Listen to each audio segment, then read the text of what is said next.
आपके बाल टूट चुके हैं, गिर चुके हैं, तो आज आपके लिए मैं बहुत अच्छा हेयर ऑयल लेके आया हूँ जिसका रिजल्ट मैं कहता हूँ कि बहुत ही आला, बहुत कमाल का रिजल्ट है। और सबसे बड़ी बात है कि वो हर्बल है, तो उसका तरीकेकार भी मैं बताऊंगा। इसके यूज से इंशाल्लाह 15 दिन के अंदर अंदर आपको जो है ना बहुत वाज़ेह रिजल्ट मिलेगा।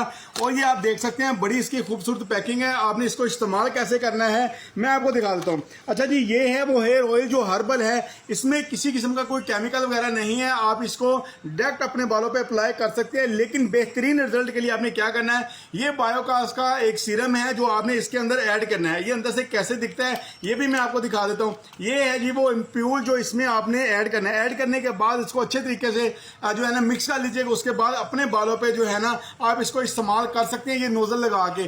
तो इंशाल्लाह आपको 15 दिन में वो रिजल्ट मिलेगा जो आज तक किसी भी ऑयल ने नहीं दिया होगा। और इसकी बहुत मुनासिब प्राइस है, कोई भी इसको यूज कर सकता है। बालों की ग्रोथ करने के लिए काफी अच्छा है। जिनको खुश्की या सिकरी का मसला है उनके